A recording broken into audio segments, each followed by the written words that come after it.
It's time for Security Now. Steve Gibson is here. I'm here. We're going to talk about the latest security news. Yes, another survey of bad passwords coming up. And then 10 great questions from you, our audience members. Stay tuned. Security Now is next. Netcasts you love. From people you trust.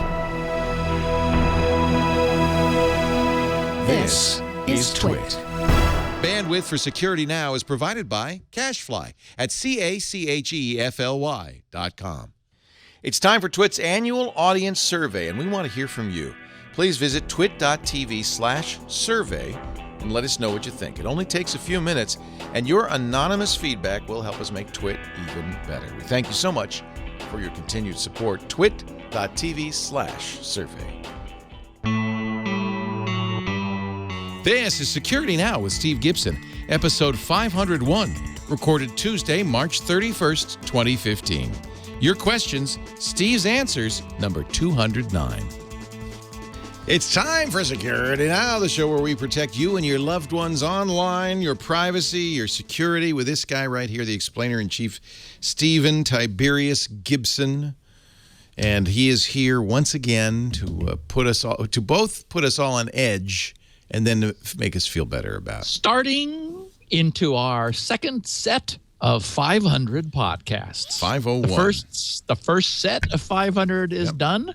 I should mention to people who are wondering where 500 is, I just realized when someone sent me a tweet saying, "Hey, Steve, when are you going to put up 500?"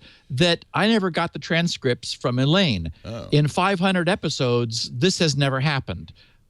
She is sort of in a perilous, strange world where there's like snow on cactuses. I've seen photos from from her porch, and I don't know where, but I mean, there's like huge windstorms. There's electricity going out. There's, I make the small bandwidth audio because she had been bandwidth constrained, but I think her satellite provider fixed that. I'm looking up at the sky because that's where the satellites are. Fixed that a while back. Yeah. Anyway, but there's a lot going on in her world. She's also got all kinds of animals all over. There's a menagerie, and they're getting sick and having to go to the vet, and things are happening. And so I get a little sort of side channel of this through the last 10 years that we've worked together, but never has she gone radio silent. So what I'll do is after the podcast, and so the reason I didn't post 500 is I have a system, and when the transcripts arrive from Elaine, that's my trigger to assemble everything, convert to PDF, convert to HTML, get everything up and posted. Anyway, I will put everything up minus the transcript for 500, and we'll hope that she's okay and that I hear from her. We will be transcriptless for a while, and one way or the other, but I will alter my routine so that I can operate without the transcript trigger to cause me to post things. How do you do that? Do you do that little cron job or a watch folder? Or? I often say that investments in infrastructure come back to reward you over and over and over. Yep. And I have something. I think I can do it here. I'm going to move the microphone down so you can hear it. And I'm going to type get 500. Oh, you mean you can actually publish it in real time? Okay, there Steve is now typing get 500. I guess you couldn't hear it. It said auto-initiating media workstation monitor. Auto-initiating media workstation monitor. So that's a system that I wrote that periodically checks for the appearance of the audio from you guys. And so that alerts me to when the audio appears. But here's what is just so dumb. And this is a little bit like, the cobbler's kids going without shoes. Everybody else in town has shoes, but, not the guy that makes the shoes. I have manually done this 500 times. Wow. Manually ran I have a Perl script that converts the text file from Elaine to a CSS-laden HTML document. Then I bring that up in IE because its PDF printing is better than the other browsers. Print that to a PDF, then collect all of those and blah, blah, blah, blah, blah. Anyway, all manual and so stupid. I mean, if I had invested in a little infrastructure, I just didn't think this was going to go for 10 years. Leo. I thought, maybe, a few, five, whatever. Maybe Leo will get tired of the cottage and, or it'll be a heat wave and we'll just shut down and never start up again. I just didn't know. Had I known, I would have done things differently. And here I am manually doing this. And at this point, I'm so busy, I don't want to take out any time to do it. So I'll just keep posting it manually so that I can get Squirrel done and then Spinrite 6.1. I have a whole big growing list of things I've promised myself I would do once Spinrite 6.1 is published. Wow. So good for you. We'll hope that happens. That's awesome. So this is a Q&A. Last day of the month. Tomorrow's April Fool's, and it's a good thing the podcast did not fall on April Fool's. I hate it. I do too because you have to look askance at everything that you see. Yeah. Can't trust anything. Okay, wait a minute, And invariably, every major site will do some April 1st not me thing. Not me. And we have eschewed that in the past, eschewed or something like that, and we will in the future. So, anyway. Q&A number 209 for the beginning of our second set of 500 episodes. Now it's clear to me this is never ending, so I do a little infrastructure, will you? Do a little infrastructure What do building. you say infrastructure is really writing software or writing a script, right? It's not. You're not. Yeah, you're well, not, it's you're not other laying things. It's concrete. I can look up right now and see total Spinrite sales for the day so far, total from yesterday, total week to this time, total for last week, month to this time, total for last month, and so on. I've got bar graphs, I've got bandwidth stuff, I've got all kinds of metrics going on so I can see exactly what's happening. And so these things I built, and now Yabba Dabba Doo comes out of my phone when I'm in a restaurant. And only my brother-in-law thinks it's annoying. I'm like when I was up for Mom's birthday, he picked Jenny and me up at the airport, and a Yabba Dabba Doo came out of my pocket, and he says, "That's annoying." It's like, okay, so I silenced the phone for my visit. But anyway, so yeah, that kind of infrastructure stuff is fun. Cool. That kind of stuff. Cool, yeah. Cool. It very much like your timer. That's something you invested in, and now it's just going to give back. As you said, wasn't that big a deal, but what a convenience to have that. So, what I've seen is those kinds of investments just pay off so well. Or like the little buzzer I have that lets me know when UPS is walking to the front door. Just, so that the package doesn't get stale. Anyway, not much happened, although some interesting things. We got to talk about the GitHub and greatfire.org DDoS attack, because the mechanism of this is really interesting. There was a very disturbing vulnerability discovered in routers that are often used in hotels, convention centers, visitor centers, and so forth. A really fun analysis of 10 million passwords. You're going to want to find the link low down in the show notes, Leo, and get that PDF or get that page ready, because just tons of interesting stuff there. And this being a Q&A, we've got 10 great questions, comments, and thoughts. And I was a little bit light on the front end because there's some deep stuff we're going to be doing in the Q&A, some questions that deserve some good attention. So I think we have, for 501, a great podcast. The picture of, we'll skip the picture of the day. The first page of the show notes, I always put something up if I can. I love that's this sort one. of a fun. You sure you want to skip it? Well, but we'll be coming back to it. Oh, okay. And we'll just note that monkey is now number 15. Moving down. Yeah, it is. You're right. Well, I think it was 10 for a while, wasn't it? The monkey should be higher. Yeah, dragon has now taken monkey's place at number 10. Okay. We're not talking the baseball- Chinese zodiac here, folks. Yeah, and there are some that we cannot pronounce on a family-oriented show. But anyway, okay, so on it. So there's been something going on for about a week. Apparently, the first site to come under problems was greatfire.org. And we've not talked about them before, but as I understand it, their mission is to make available internet content which is otherwise blocked by China's censoring Great Wall firewall. And I think we have talked about them.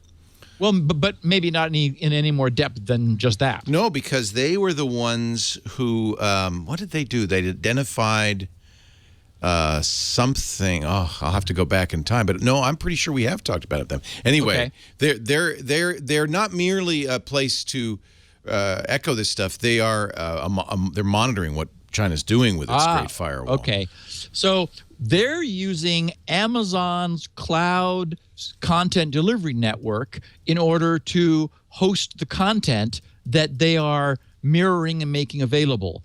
And since many of China's own businesses also use the same CDN, it turns out that it's extremely difficult and so far has actually been impossible for the China censors to block these guys, the greatfire.org people, because they're using a common CDN to many huge Chinese properties. So then on March 26th, so this greatfire.org had been having problems with attacks like for a week or two before this hit GitHub. And when it hit GitHub, it sort of came, of course, to the tech community's awareness, because GitHub is a resource that is beloved by many of us. There's, for example, I don't know how many squirrel projects are currently hosted on GitHub, but like 40 or something. I mean, it's amazing. You go to GitHub and put SQRL in, and although some were quickly created and have been abandoned, many are underway because I'm talking with their authors on a daily basis at this point. Anyway, so the following message was posted on the 27th, which was last Friday. GitHub posted, "We are currently experiencing the largest DDoS," and then they said in parens, distributed denial of service, attack in GitHub.com's history. The attack began around 2 a.m. UTC on Thursday, March 26th. It involves a wide combination of attack vectors. These include every vector we've seen in previous attacks, as well as some sophisticated new techniques that use the web browsers of unsuspecting, uninvolved people to flood GitHub.com with high levels of traffic. Based on reports we've received, we believe the intent of this attack is to convince us to remove a specific class of content. And as we'll see in a minute, GitHub hosts some tools which are used for circumventing Chinese censorship. And so they're, based on what the attacks they were seeing, it looked like they were under attack because they were hosting those tools.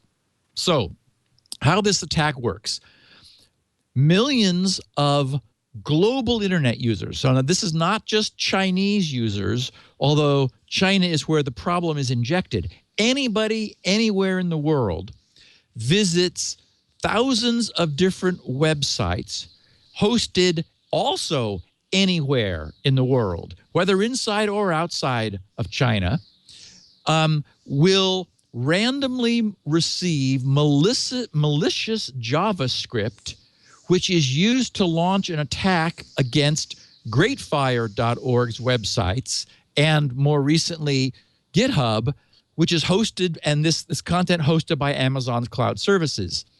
It turns out that much in the same way that people, like many websites, use Google Analytics. When you use Google Analytics, you embed an invocation of some of Google's JavaScript into your website so that the pages you display invoke that script. That creates a fetch from your browser to Google Analytics and allows them to see who you are, thanks to cookies, and where you are, and basically supply analytical information back to the webmaster, the owner of that website, using very nice Google-based UI. Well, it turns out that the Chinese site, Baidu, B-A-I-D-U, has the same thing. There is Baidu Analytics code, which is just h.js. They want to keep it small. And so what happens is when sites anywhere in the world are hosting Baidu's analytics code, much for the same sort of purpose that other sites might use Google, that means that the people visiting those sites, who are also located anywhere in the world, will cause their browser to fetch Baidu's h.js JavaScript. Somewhere inside China, before the traffic gets to the Baidu's servers, some entity, and it's now believed to be Chinese authorities, are intercepting the incoming query for the h.js file and replacing it with attack JavaScript. So the users all over the world, their browsers retrieve this maliciously intercepted and replaced Baidu Analytics JavaScript with code which has been analyzed. I've got links in the show notes to the deminifying and analysis of this script, which uses the web browsers to then pull web content from two different URLs, github.com/greatfire and github.com/CN-New York Times, NY Times, which is a Chinese language version of the New York Times, which the Chinese government objects to people having access to. They block it and don't allow people to have access to it.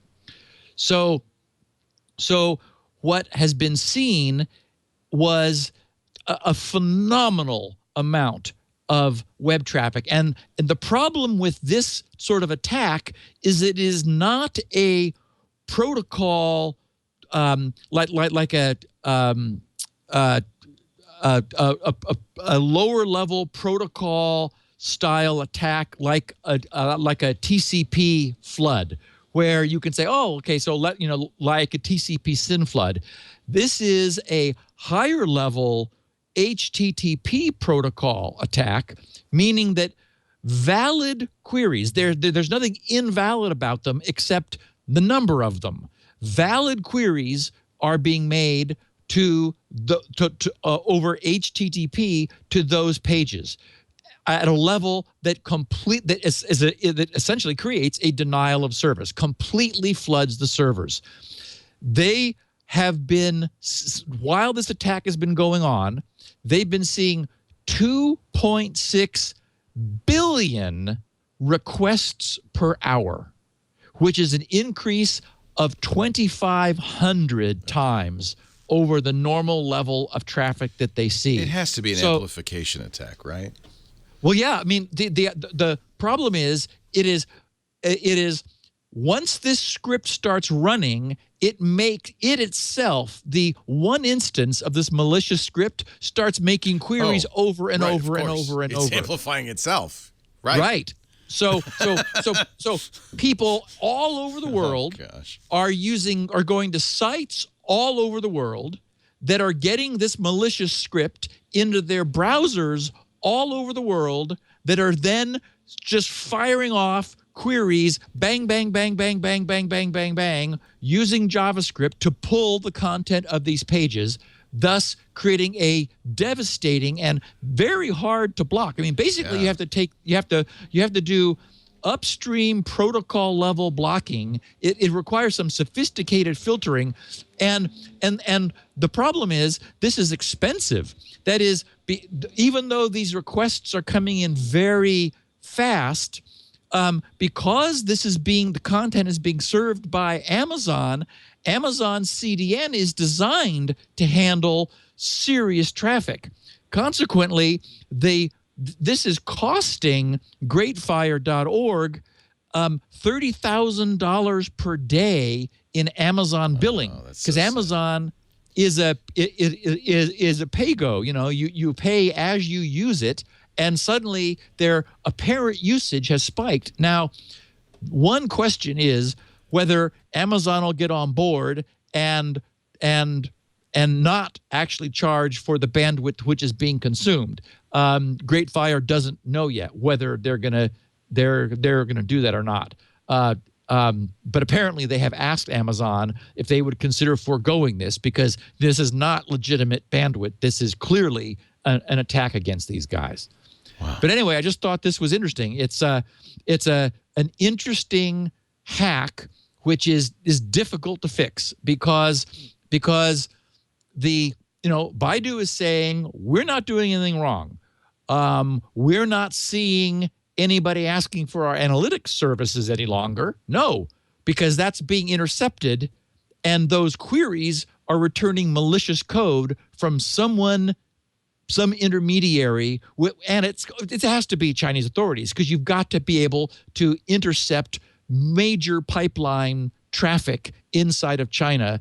And at the protocol level, I mean, again, because this is not down at packets, this is protocol. That's a much more difficult hack to pull off. So anyway, I thought the mechanism was interesting, because basically it turns innocent, thousands of innocent users browsing the web are now having their web browsers running malicious JavaScript that they innocently got, which is pounding on two sites that those browser users would probably wish not to be doing if they had a choice. Yeah, amazing.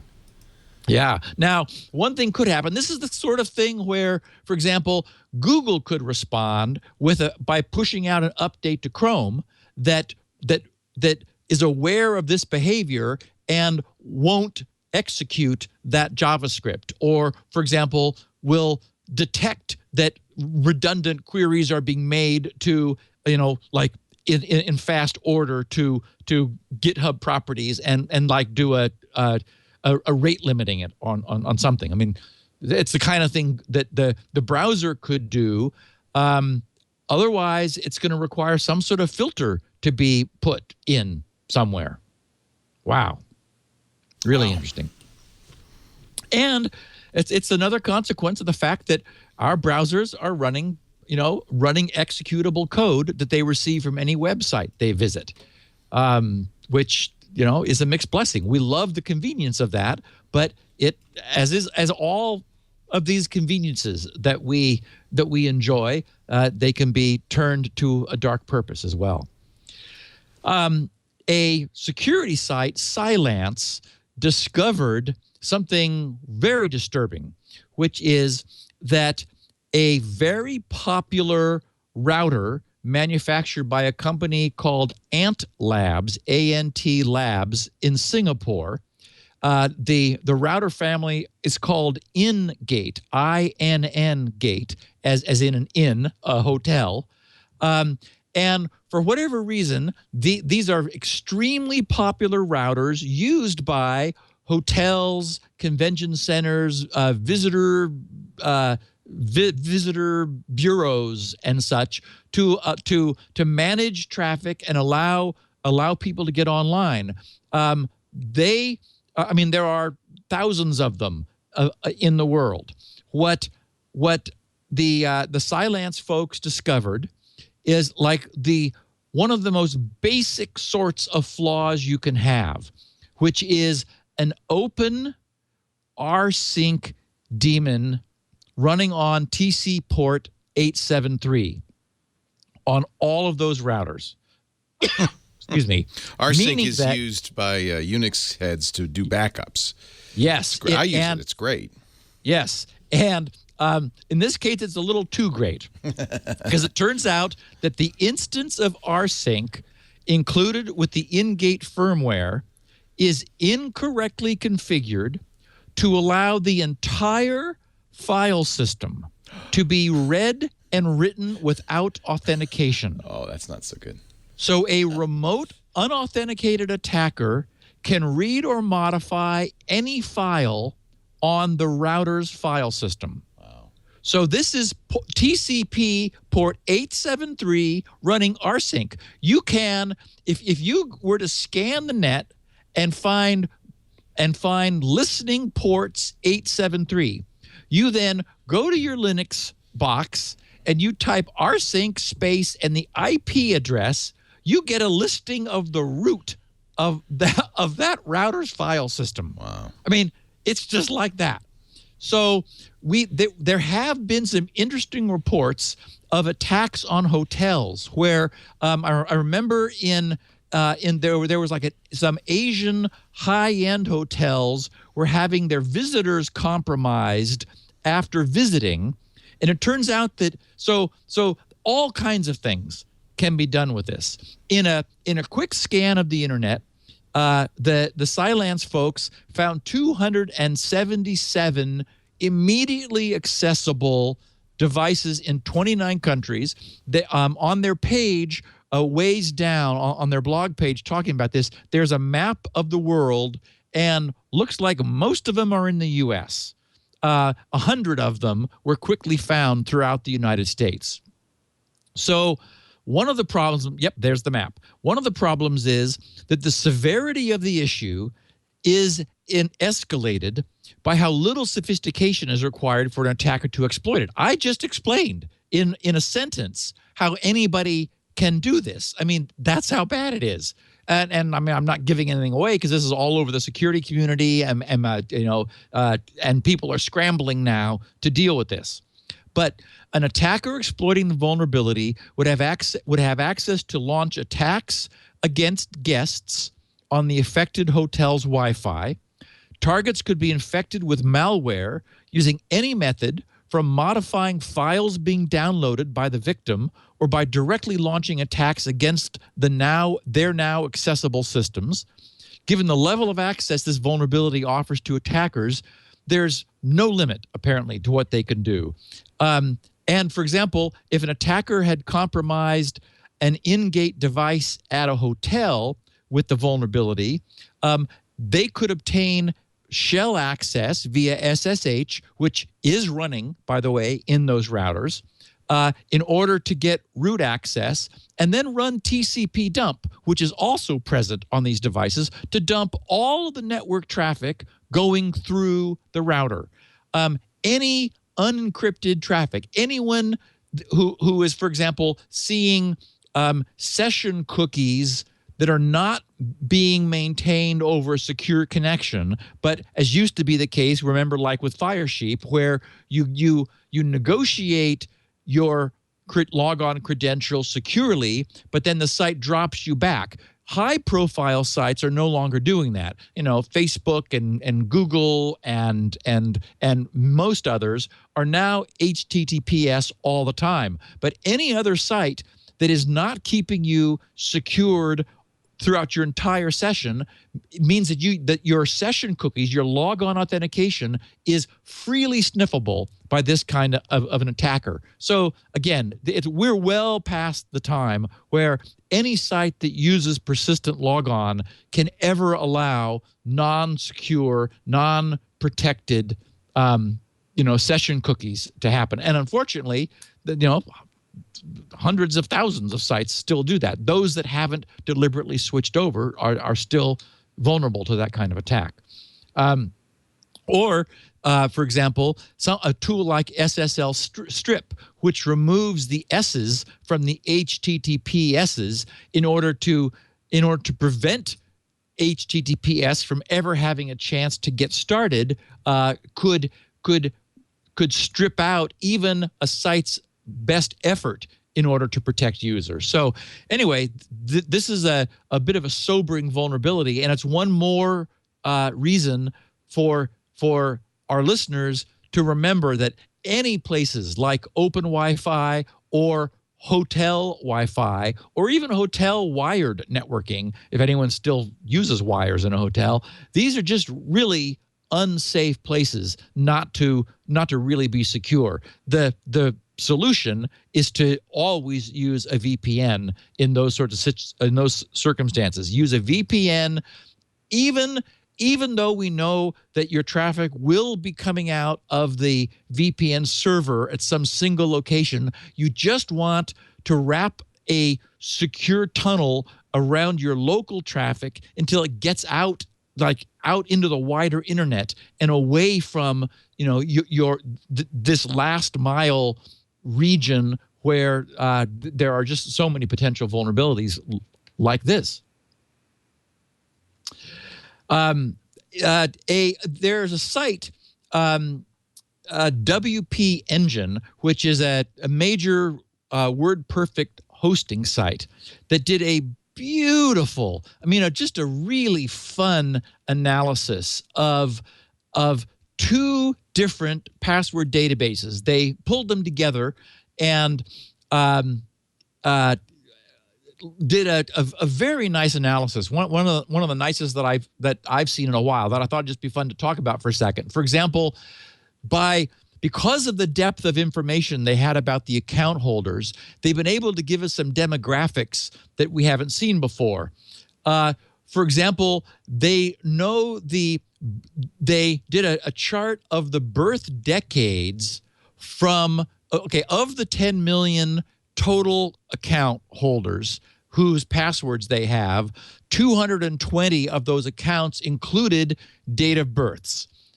So they were able to show a chart, and the highest incidence of date of births of people in this 220,000 subset,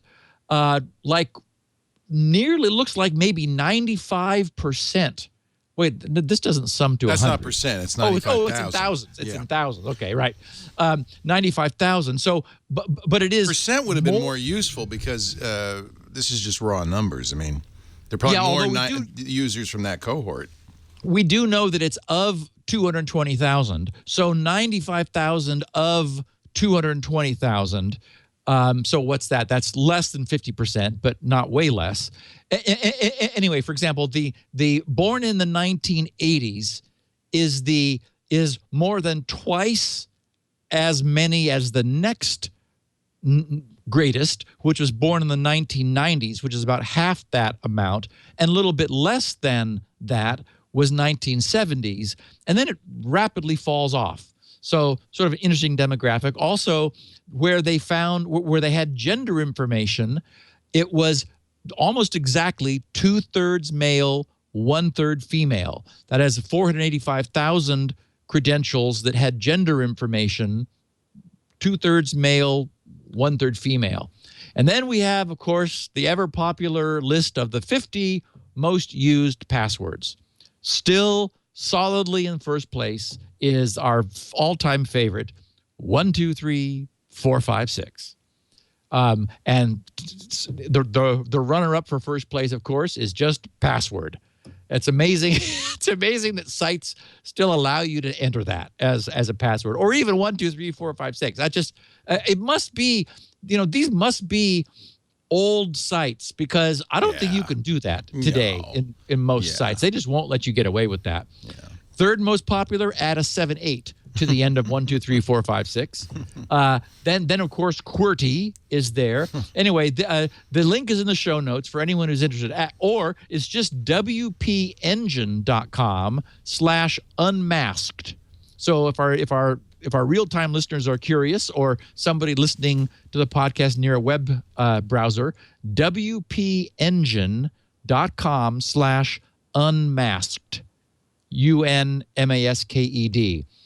As we were noting earlier, Monkey has fallen down to the 15th place Actually just looks like it's been pushed down by a lot of simple numeric passcodes or passwords, which is disturbing. Let me in is still there in number 16. For some bizarre reason, Michael is number 20. Mustang is 21. And it sort of goes on there. So there's, the top 50 are those we've seen before.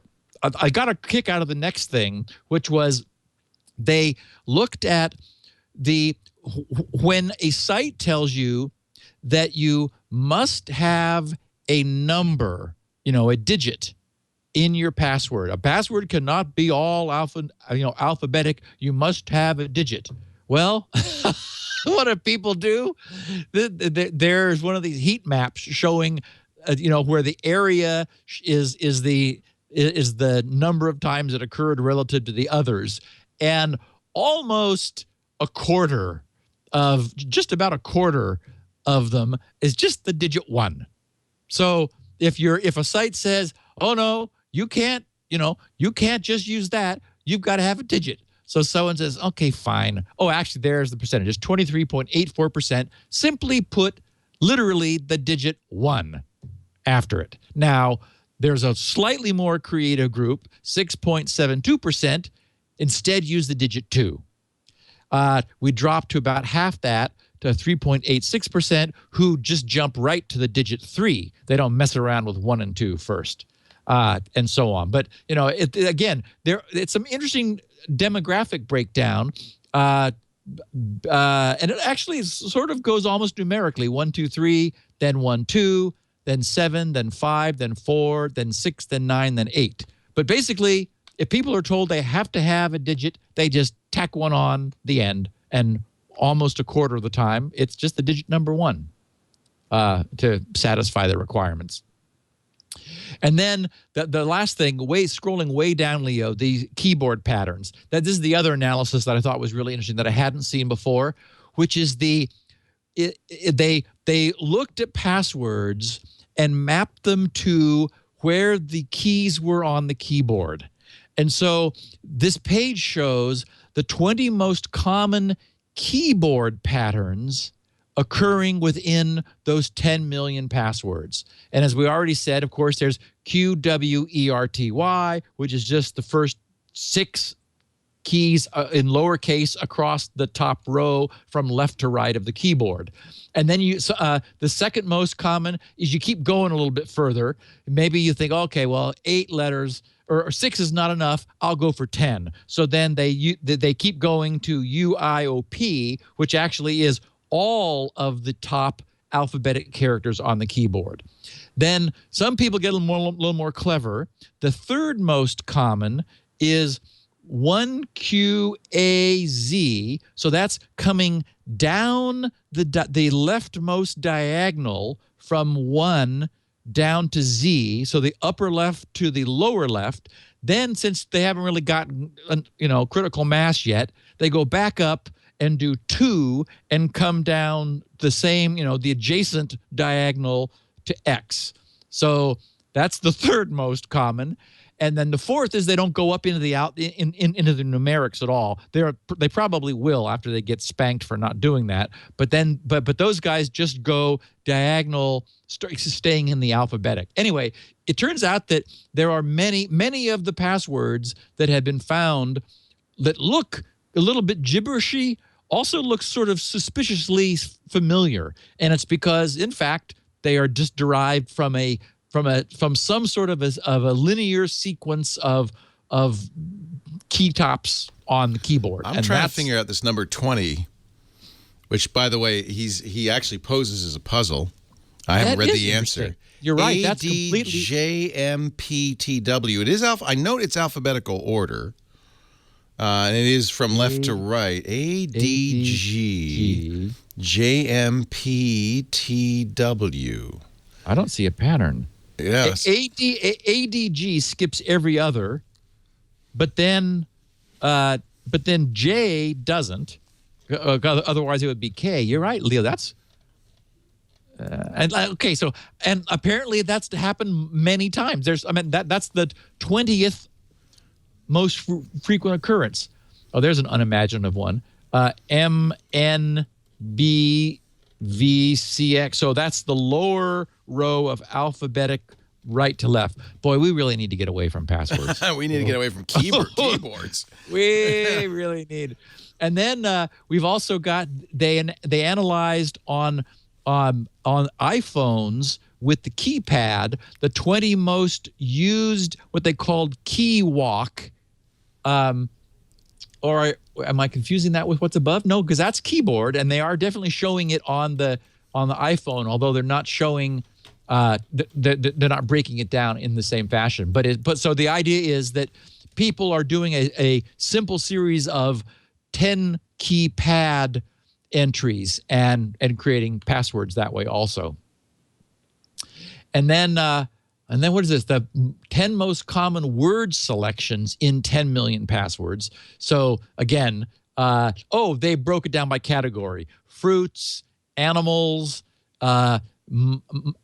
Colors, noun, verb. Yeah. I love ... my ... days of the week. Yeah. Number 1 name and passwords, John. Number 2, David. Number 1 superhero, of course, Batman. Number 2, Superman. Then Iron Man. Who's Hawkeye? Hawkeye Pierce? No, come on. Don't you know your superheroes? I don't know my superheroes. Yeah. Well, Hawkeye's a superhero. I would have thought Spider-Man would be higher up there. Who's Gambit? Is Gambit a superhero? You're asking the wrong guy. I'm not. Thor, I know. Wolverine, I know. Punisher and Cyclops. Yeah. Okay. Anyway, I just thought that was fun.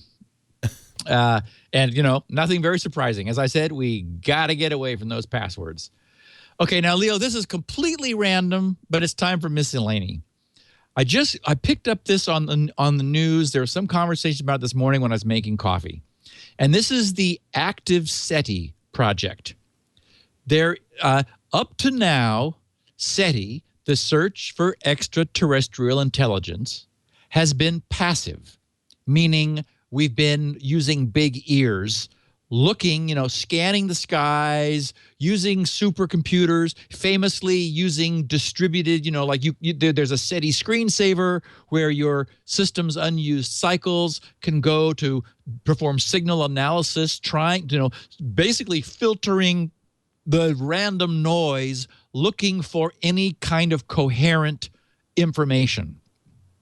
Now they're starting to talk about transmitting. And I'm not sure how I feel about that. What do you think about that? What are you afraid that they're going to attract attention? Yes. Oh, come on, Steve. What? Why would you let anybody know? You've read too much science fiction. I guess maybe.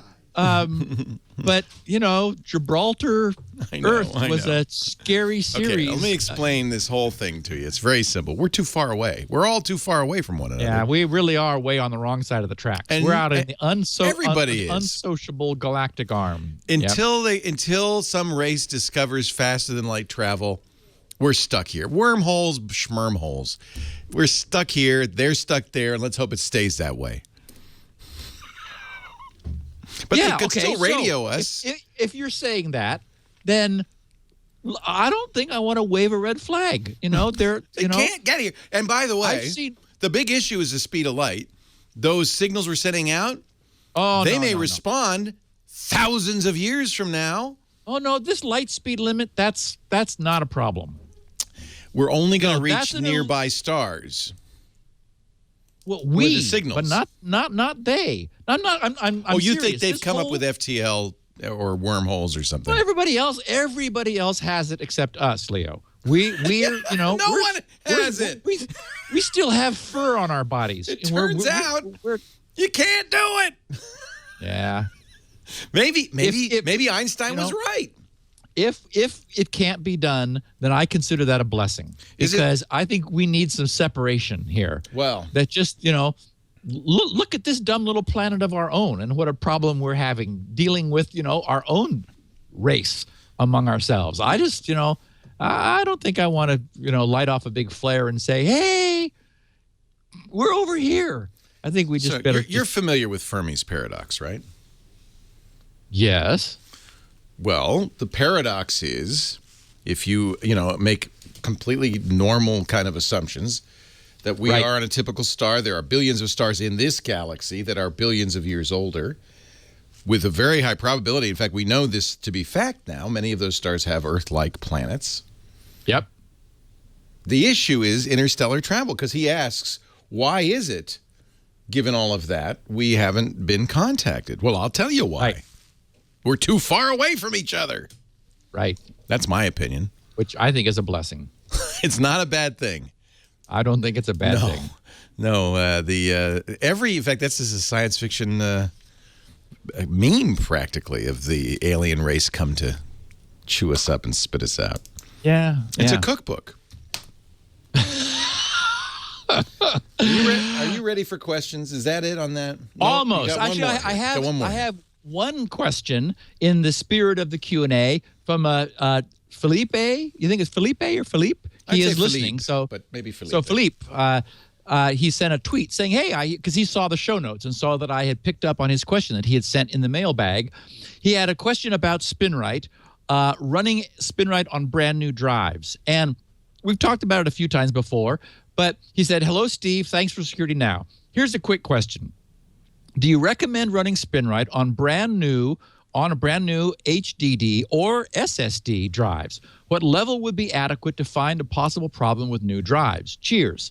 And I'll reiterate that first of all, I and Greg and everybody who knows run Spinrite on brand new drives. It's just part of what you do. Back in the early days of Spinrite, Compaq Computer Corporation over-purchased drives and ran Spinrite on them all and returned those that appeared to be the weakest. The drive manufacturers didn't like that behavior, but they weren't going to argue with Compaq because Compaq was such a huge OEM purchaser. So Compaq was using Spinrite to pre-qualify the drives on the dock before they even accepted them. And of course, we all remember those days where drives had a list of defects marked on the label, but the OEMs that were using those drives never bothered logging those defects into the drive. My point is that today the world is very different, but no drive manufacturer does anything like running Spinrite on their drives because they can't afford the time. It takes, they're mass producing drives. What they rely on is the technology that they have built in, the huge amount of error correction, and the ability to spare out sectors. Now, they do a sort of a pre-assembly analysis and look for defects on the surface. So there are already sectors that have been taken out of service, but they don't have time to run the entire drive again once it's been assembled.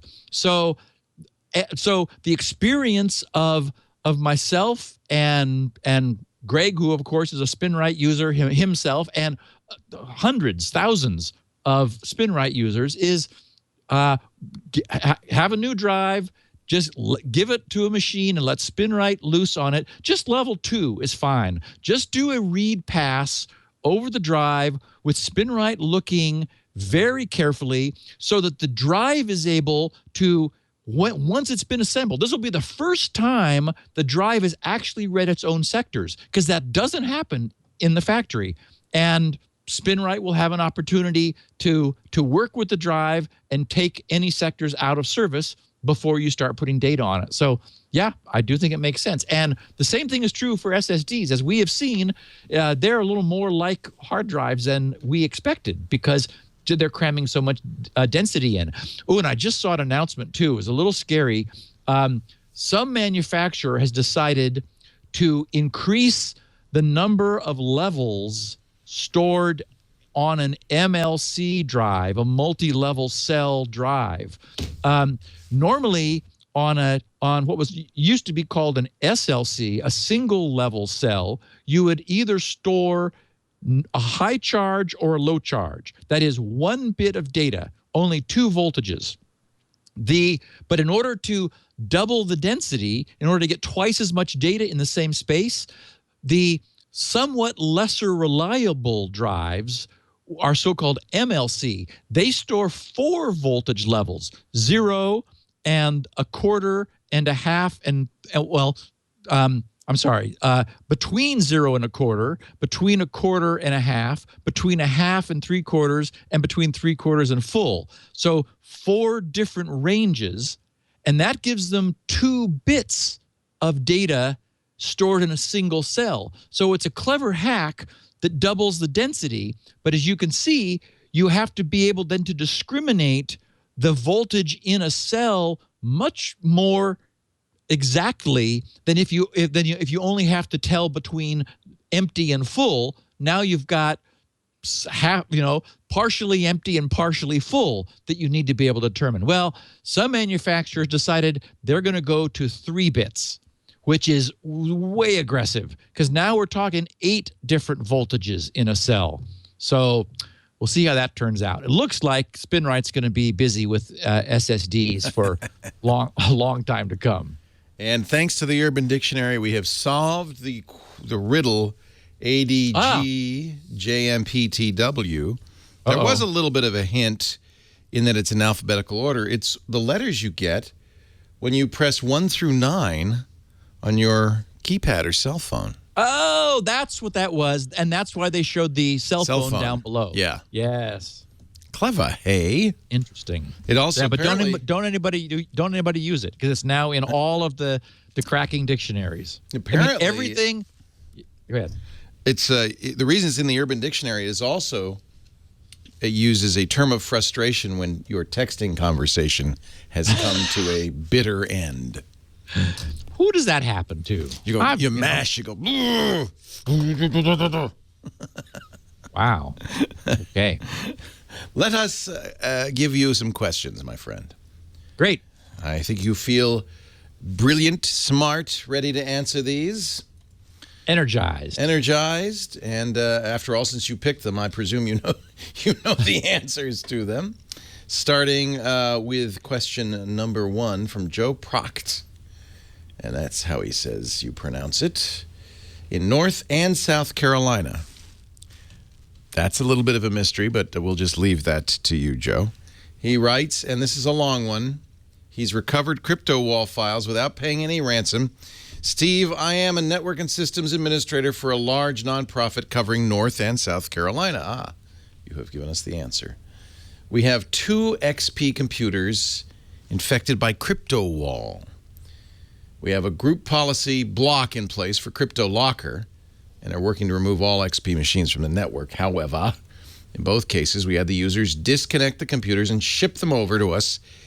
During episode 496, listener feedback number 207, Joe Meady wrote you with a question about Crypto Wall and made the statement, I've read that Crypto Wall makes a copy of your data file and encrypts it, then deletes the original file. So, smart man, Joe Proct. He thought about this. He said, I created a full image of the infected drive. That's always the first thing to do. Just image that sucker off.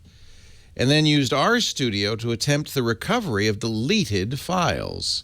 I'm not promoting RStudio over other products, he writes. This just happened to be one our department had a license to.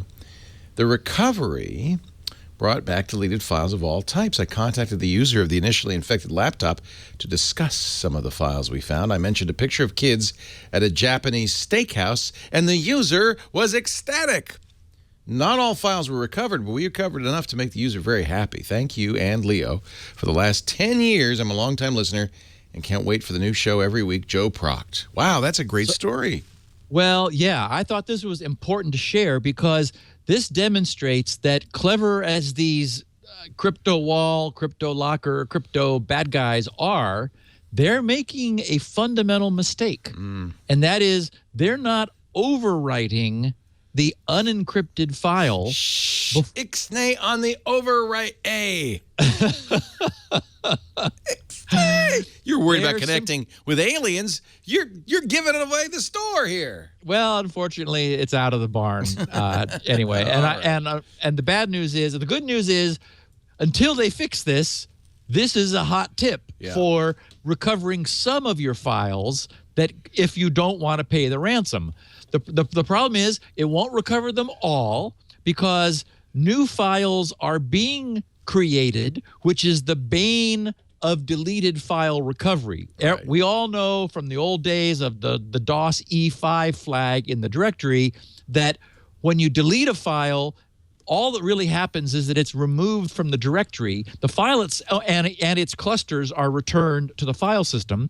But DOS has always allocated in a sequential manner. That is, in order to reduce fragmentation, it allocates in a forward moving through the drive cluster sequence so that it tends not to immediately overwrite recently deleted content, or actually recently created content. It's creating it in an ongoing fashion. So you have vulnerable, unused space, which anything could say, oh, look, this is free. Let's take it and write data in it.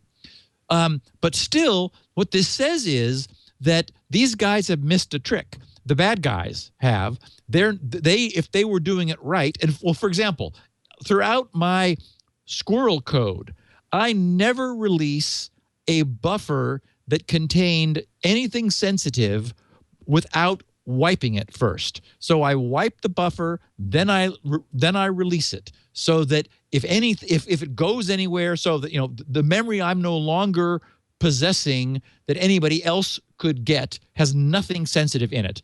And so what the mistake these guys have made is in not scrubbing the contents of the file prior to deleting it. Now, I don't think it probably really matters because most people are going to see the crypto wall, crypto locker ransom note, and it's kind of all or nothing. They're going to see that the files they can see that they care about are all scrambled. They're going to probably pay ransom. However, for our listeners, it's worth noting, and this is why I thought I really thank Joe for posting this, that for now at least, the files that are unencrypted are just deleted. And if you use some good undelete software, there's a good chance you can get a chunk of them back at least. But that's only Crypto Wall, not Crypto Locker. Well, we don't know about Crypto Locker. He did use both terms in his note. He said recovered Crypto Wall files. Right. And then he does say group policy blocks in place for Crypto Locker. And he also talks about XP machine. So there's a little bit of confusion here. But so I guess my point is, if you are ever faced with for example, a family member who is like, oh my God, I desperately need this one file. This is the only thing I care about. That kind of scenario, you might take a look to see if it's just sitting there undeleted after crypto whatever has done its deed. Question 2 here from Daniel Alexanderson in Oslo, Norway. He writes, he says, new Windows versions are auto-sharing Wi-Fi passwords. Windows Phone 8 have shared network passwords by default with Xbox, Skype, and Outlook Friends. This innovative feature is now enabled by default in the latest Windows 10 preview builds as well. Is this at all secure? Granting random people access to an internal network sounds not ideal. What is going on? Well, I didn't know about this. What is this? Yeah, and this is really interesting. Actually, either last week or the week before, I shared a Spinrite story where the user who sent this actually had a 2-part, and I didn't share the second part, but it lodged in my brain. And he was obviously a listener, and his experience, which I'll now share, was a little more worrisome. He had a friend who was using Windows 8 at home, and one of the guy's machines crashed, his Windows 8 machine. Oh yeah, I think it was last week, because remember I talked about a Windows 8 data recovery. Well, that was the email that also went on to say that machine that crashed was fine, and he used Spinrite to recover it. And he then allowed that user onto his home Wi-Fi network to do whatever. Then separately later, that person brought a different machine over that was having some weird problems, maybe infected with malware.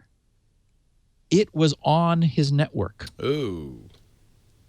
And so, first of all, this is behavior that Apple has been using among their iOS-enabled devices. I've seen this myself. There are a couple restaurants I frequent where the management has given me their password. In fact, there's one where they wouldn't give it to me, but they, like I said, well, let me have your iPad. We'll enter it, but we need to keep it secret because we don't want everyone to be using our Wi-Fi, but they like me. So they entered the password secretly into my iPad, and my phone was then on their network. So Apple was bridging and is bridging Wi-Fi passwords through iCloud or iGlue. It's probably continuity. It's probably handoff. Well, yeah. And so what's happening here, Windows 8 is apparently doing the same thing. And that is that, and it's now enabled by default, says Daniel, in the Windows 10 preview builds. I don't know for sure whether it was something you had to turn on in Windows 8 or not. But the idea is if you have a household with Windows 8 or 10, and you give one machine your Wi-Fi credentials, they're glued together and the other machines are able to get on the network. And so what the issue Daniel is raising is actually it was last week's Spinrite testimonial guy said, wait a minute, the person whose one system I permitted onto my network could have brought back a different infected machine, and it's already on my network. Yeah, this is potentially Steve, this is what LastPass does. This is Apple does this through the keychain. The chat room saying, of course they do. You could share your keychain, but that's what LastPass does, right? If you memorize a password on one machine, it's on your LastPass, and you can use any other machine with that password. That's what every machine does. Everything does. Except that no, that's completely different because your LastPass bridges browsers together so that you're able to log into another site on a different machine with LastPass. But to me, that's different than any machine in a cluster just like knowing the private credentials of someone's Wi-Fi network. Well, it's done securely. It's through Apple's keychain mechanism. There's a keychain string. Right.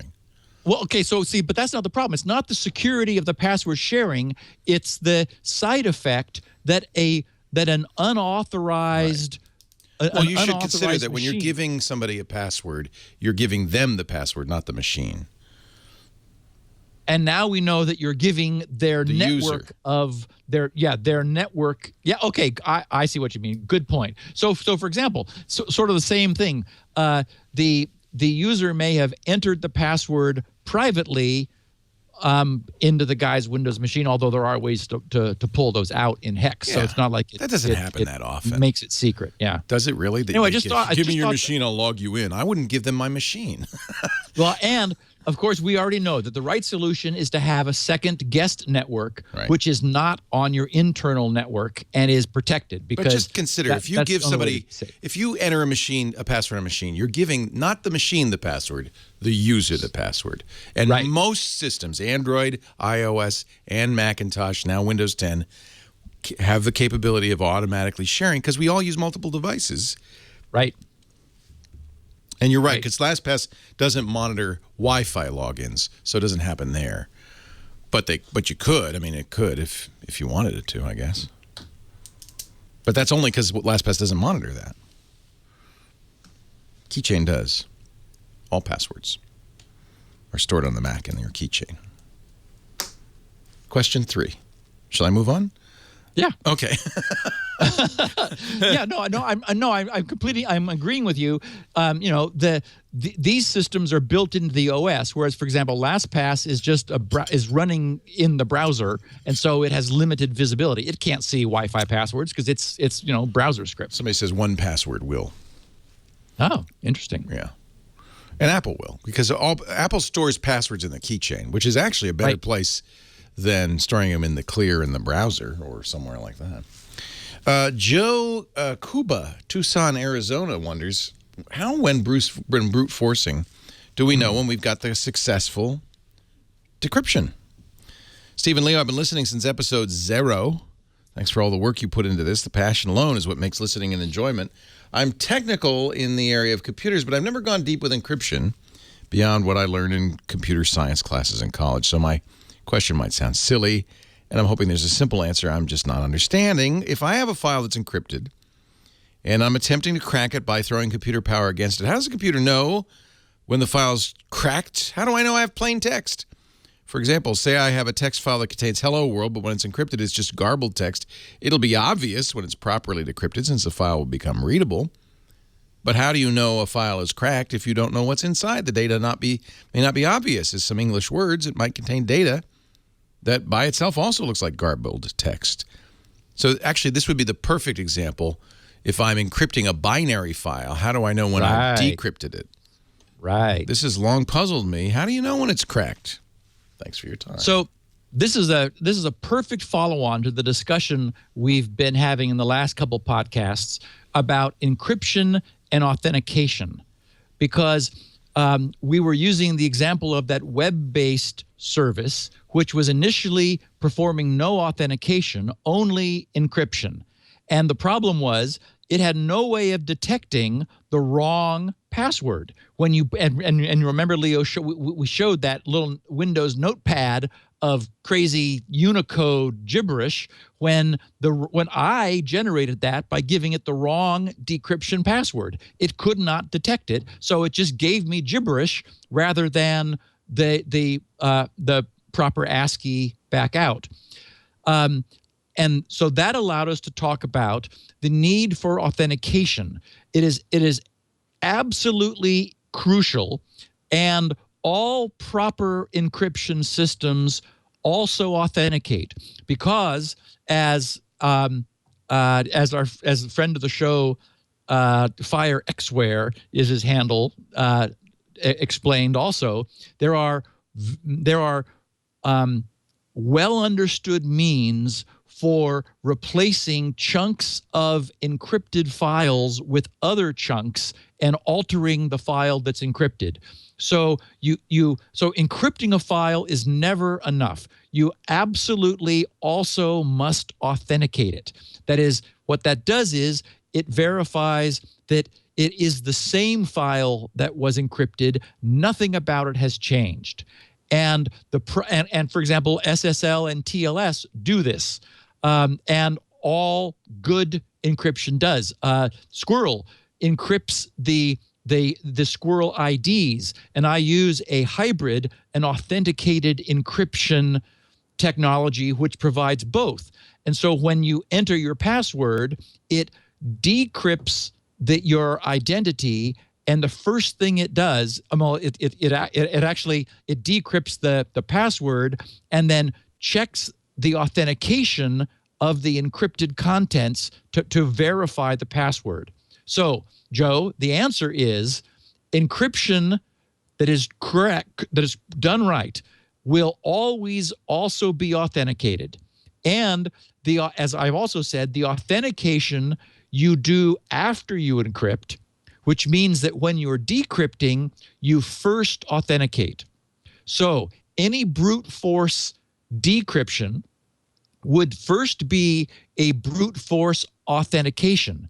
You would take a trial password and see whether the file authenticates for decryption with that password. If not, you know you've got the wrong one. The second it does, then you've independently verified that the password is correct, and then you can proceed to decrypt with absolute confidence that you've got the right password and the decrypted result will be correct. Very clever.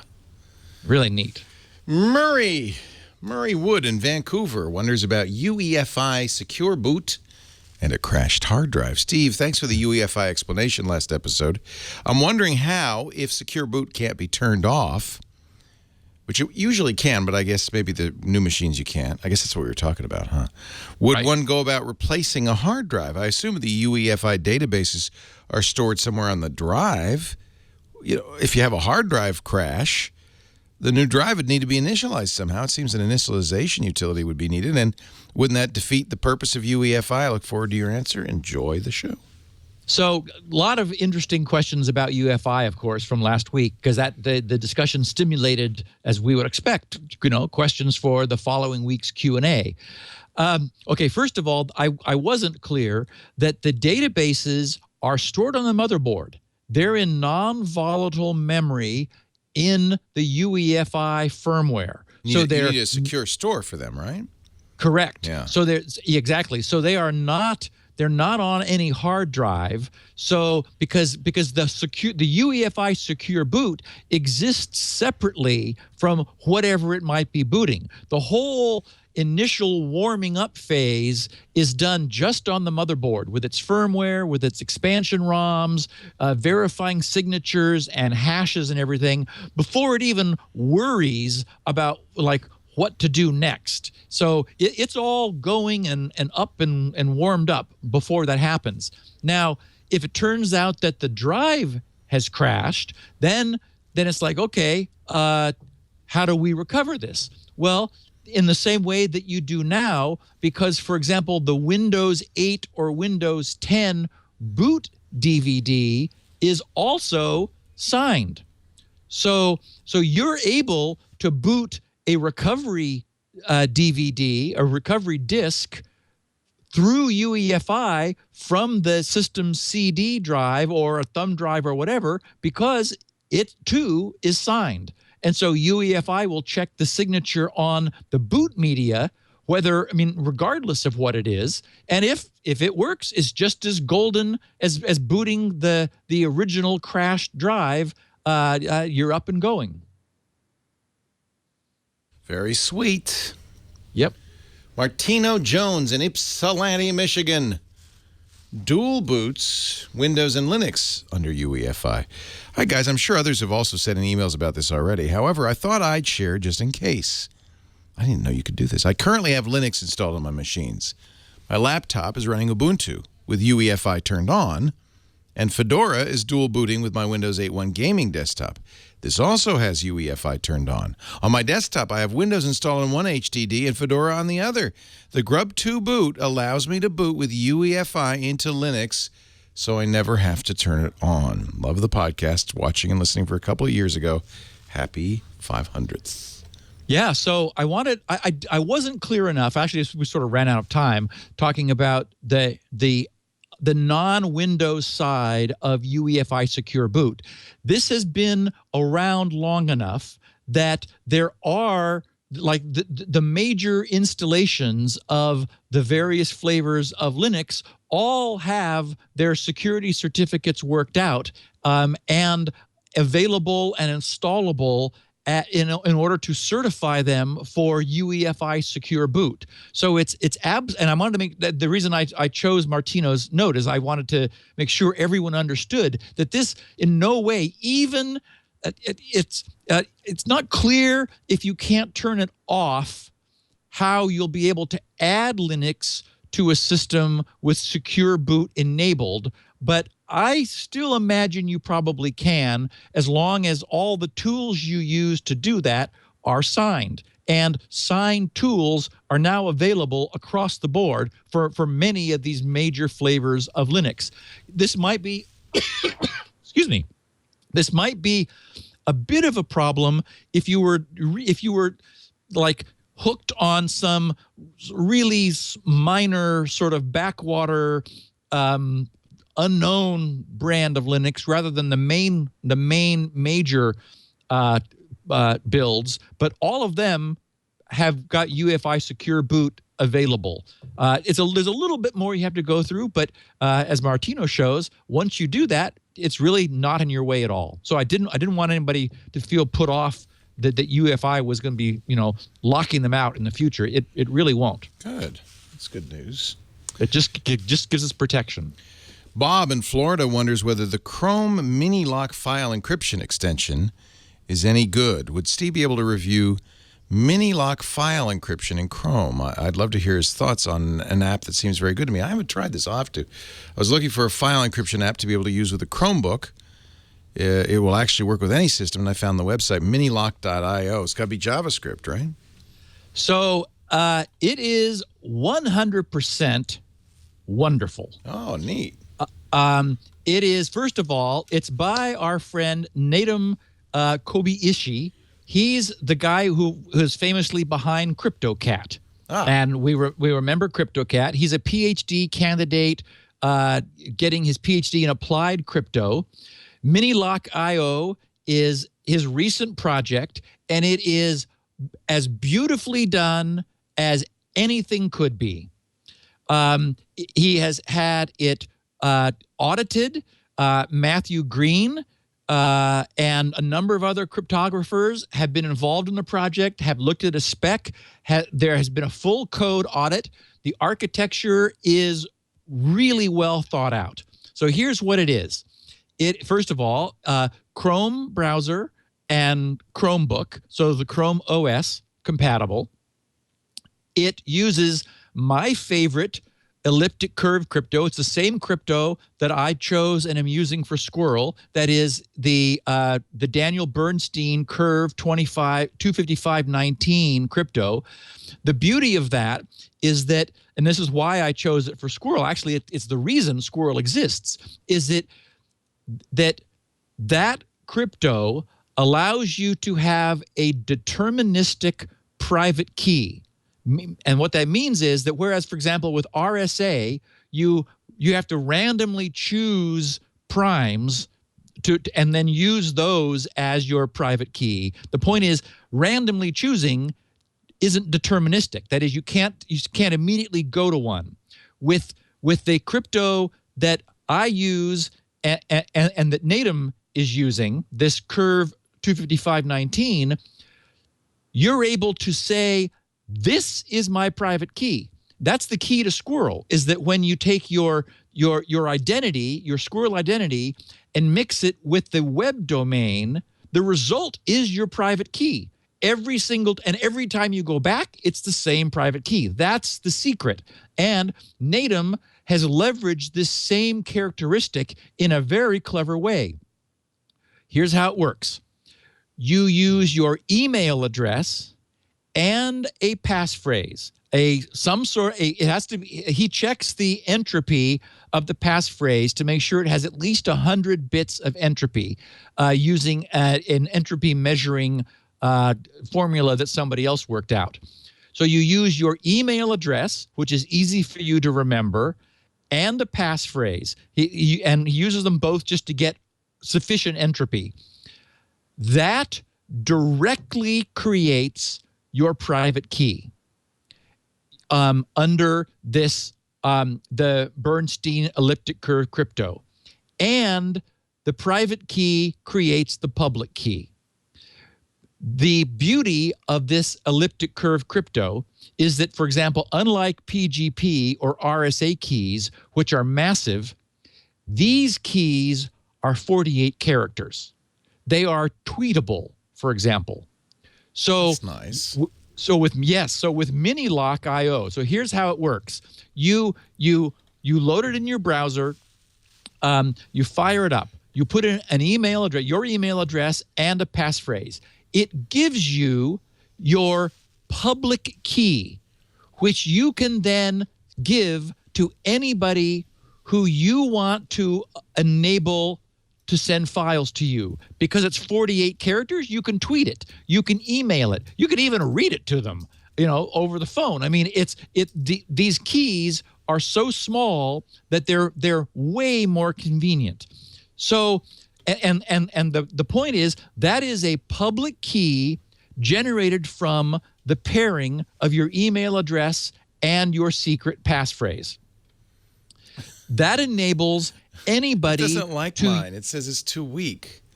Ah, well, yeah, got it.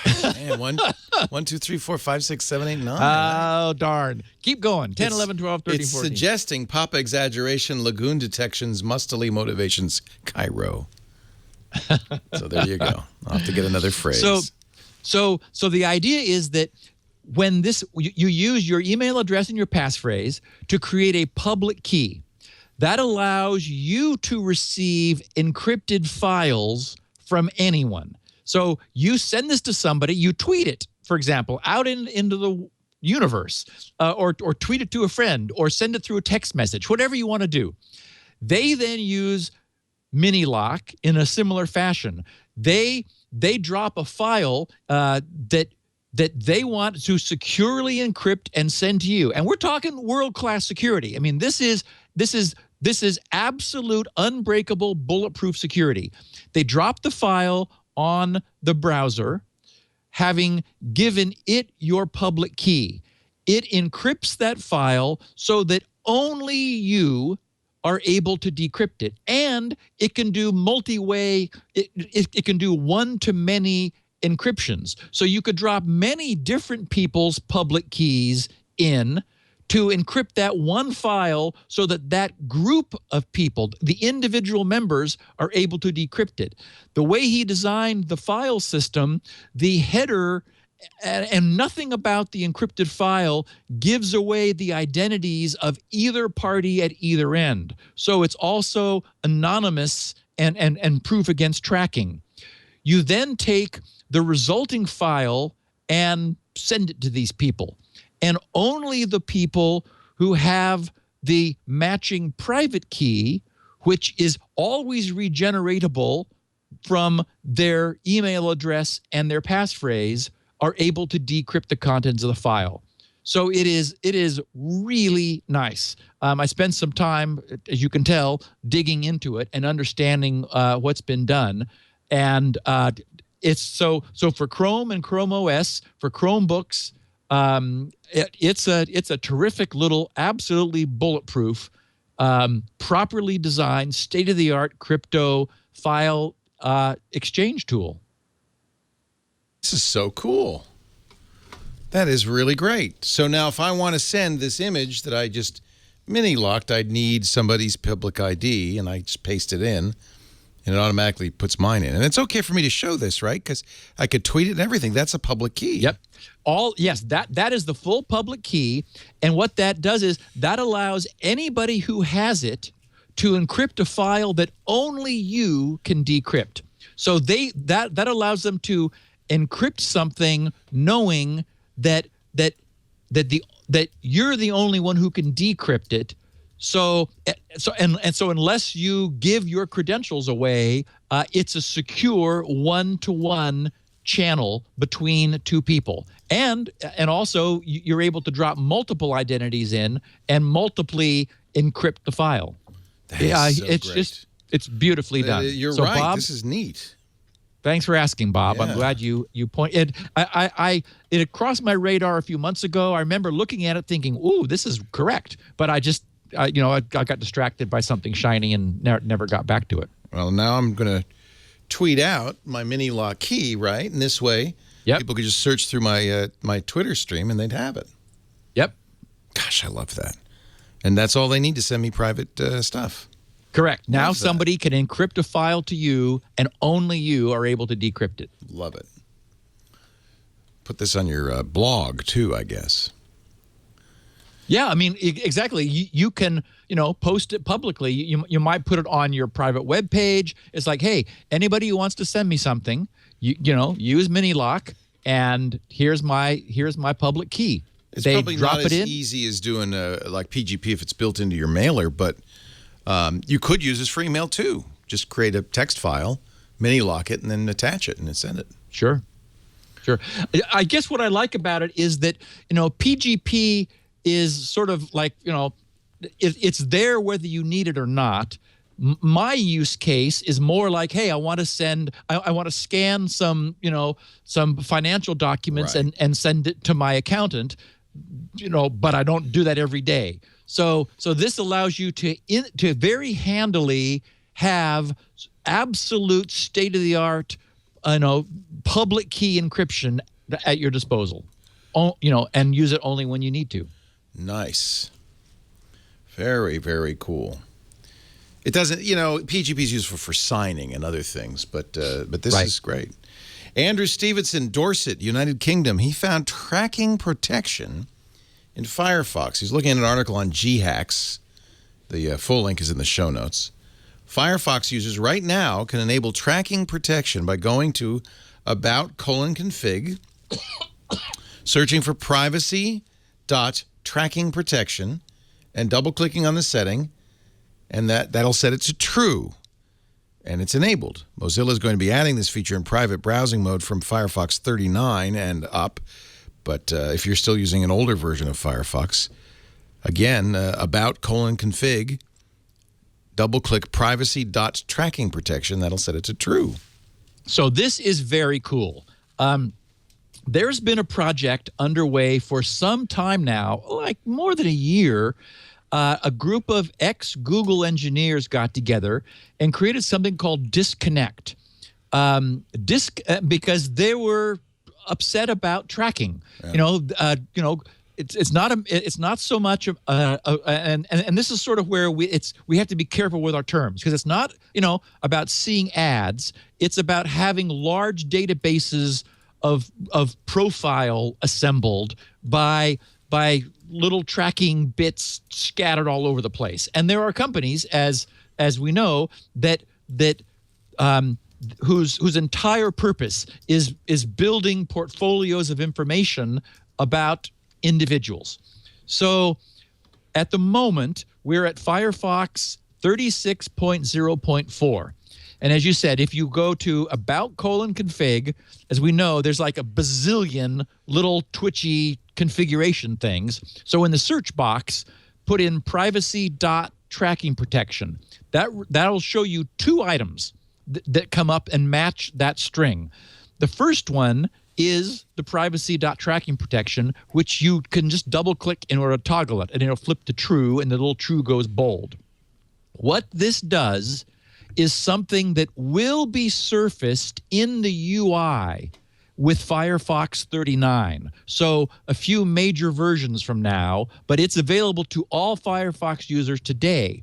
What this does, and so right now under privacy in the options on Firefox, the only option you see is that sort of unfortunately failed do not track. I had high hopes for it. I liked the idea of browsers saying, yeah, please don't track. We always knew that it would be a choice for trackers to decide whether they wanted to honor it or not. So what you see right now under privacy, under the options dialog, is an option for that checkbox. Ask trackers not to track me. Coming in 39, that gets pushed down, and there's one above it that says turn tracking protection on. What that does is the Disconnect folks have a very comprehensive block list of tracking companies. This doesn't block advertising. This blocks just the aggregate trackers. And Mozilla has built that into Firefox, and we can enable it today. So basically, we're getting a significant feature in Firefox. It will be in the UI with version 39, where you just go options and privacy, and you'll see it. But we can turn it on now. When you do, the little icon in front of the URL will show you. It turns into a shield if you've gone to a site where any of the block list domains were attempted to be queried by your browser. So I, of course, turned it on, and I went to the New York Times. Bang! Up came the shield, indicating that at least one domain was blocked from tracking me at this site. And if you're curious, you can use the Web Tools console under the Security tab to see a list of all the blocked sites which were prevented from tracking you from the page you were on. So, Andrew, thanks for the tip. I had not seen this yet. I'm delighted to know that it can be turned on now and everyone gets the advantage of it. And then with it eventually, when we get to the major version 39, everyone will be able to see it right there in the privacy tab of the options dialog. Very cool. Oh, and I forgot to mention, in tests, it speeds up the median page load time by 20%. Just blocking all the other queries, the tracking queries that your browser would otherwise be making, gives you a 20% speed boost across the board.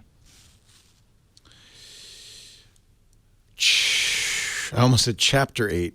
Sometimes it feels like that. Question 8.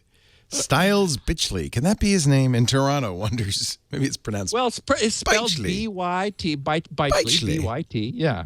Bitchley. Styles Bitchley. In Toronto wonders, why can't UEFI protect against Equation Group's HDD BIOS rewrite? Been with you since day one. Podcast definitely something I look forward to every week. I'm a proud Spinrite licensee, and it has saved me. You guys are great. Happy birthday, blah, blah, blah. By the way, happy birthday. I forgot. Happy birthday. And Leo, I just wanted to make sure you knew how much I appreciated this 10 years of podcast. I thought so. Of course. I mean, I guessed that.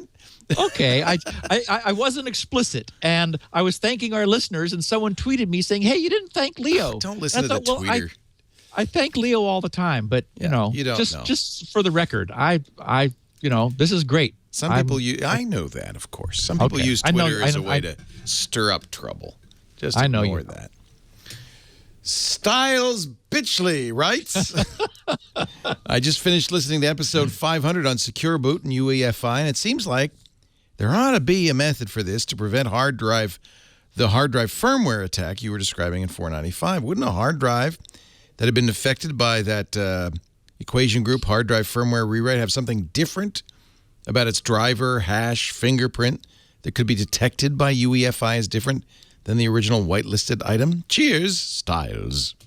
Alas, no. Oh. I love the idea because it was clever, and it was a nice intersection with this notion that UEFI sort of like absolutely protects us. Now, having said that, it would definitely complicate things because the idea is it'd be interesting to see if the hard drive firmware rewrite could get around safe boot. That is, the safe boot cannot prevent the hard drive firmware from being rewritten, because that happens after the system's booted when some malware somehow arranges to run and get in and issue standard ATAPI, which is the AT attachment API, the ATAPI commands that allow dry firmware to be updated. Dry firmware can typically be updated by commands to the drive. So that's what the whole Equation Group's project is about, is remember, subverting our hard drive's firmware to perform on-the-fly sector replacement. The problem is that if it then tried to do that, it could, that is, the next time the system boots, it could run afoul of UEFI if its replacement sectors weren't also signed. So then we got to wonder, okay, well, if someone has the capability, like a state-level actor, one of the three-letter agencies, to get a replacement firmware into like across the board families of drives, as we saw when we were talking about this a few weeks ago, couldn't they also arrange to get that replacement sector signed so that UEFI Secure Boot would function, especially in the world we're moving to, where Secure Boot is just going to be the way things are in the future. And I have to sort of imagine that that probably wouldn't actually stop them. So unfortunately, Secure Boot doesn't protect the drive's firmware from being altered. And I wouldn't bet that it actually prevents the altered drive contents from being able to run either. I think they probably can sidestep that, especially when we're trusting so many CAs. I mean, that's the problem with the trust being as broad and deep as it has become. You're getting the word out. I got a call on the radio show on Sunday. Somebody asking me about CAs. They didn't know it was called CA, but they kind of understood what was going on, and they said, "Why are there so many of them? And there's a bunch in foreign countries." I said, "Like the Hong Kong post office?" He said, "Yeah." And but I showed him and the audience how to check the certificate of a website, so he understood what the CA was up to, and why it's important that not only the certificate match, but that the CA actually be trustworthy. I wish I could have given him a tool to remove CAs. Yeah, we're going to get to that in question number 10. Well, there you go. It's as if we planned it. Grayson Palmer in North Carolina wants to send links and email. I'm responsible for... I love this email. This is just so wonderful. Okay. I'm responsible for security at a regional retail company. I have educated our employees to be very careful about clicking links in emails, good man, Grayson, especially when the email is unexpected or if the hover over help shows the link is really going to take you to stealmycredentials.com. Now, when I want to send them emails with hyperlinks, I get back a bunch of, hey, you told me not to click this, Grayson. Is this safe? That's a good sign they're aware of the dangers. I like that part. I also get some... you sure security guys should really be sending out hyperlinks when you've been telling us, should you be sending out hyperlinks when you've been telling us not to click on them all this time, you hypocrite? Of course, what we've really been telling them is not to click on hyperlinks in emails from unknown senders or ones that have other telltale signs. Is there a simple best practice for this? I would love to be able to send out hyperlinks in emails and yet somehow be able to show non-technical users it's okay for them to click, maybe a little padlock symbol like you see in browsers. Or am I just relegated to saying, hey, you got to trust me, it's from the internal security team email address? An example is a recent effort my team went through to point out to users where the help and resources pages of the IRS, where they can learn a lot about avoiding tax scams. And he puts the link in here, but I'm not going to click it. What do you think? So I love this because, several things. The short answer is no. There's no solution to this because, and in fact, he mentions, unfortunately, telling them not to click on links from people they don't know or trust. That isn't even it, is it? Correct. Because many times, the way email spread was that a user's email account, either like at Yahoo or in their computer, would get compromised, and the malware would send out email. And, so like you get email from your mom saying, oh, honey, this is the funniest video I've seen in years. Check it out. And then mom provides you the link, except this never came from mom. Right. So you can't trust it. So the idea of trusting anything doesn't work. The notion of some sort of a symbol or something doesn't work because anything can be spoofed. That's the problem. So I sort of love this catch-22 that Grayson got himself in because he's trained his people properly, so much so that they're like refusing to click on the links that he sends them. The problem is there is absolutely no way in that channel, that is in the email channel, to tell people to trust it because it's the channel itself that is not trustworthy. And the way I'm phrasing this is the key. That is, you have to use some other channel.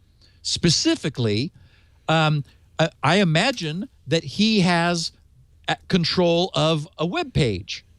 And so what you could do is tell people in the email, manually go to this web page. Don't click on a link to it. I'm not giving you a link to it. He could like give him a non-link and say, type this into your web browser, and there you will find links for the IRS help in filing your taxes link.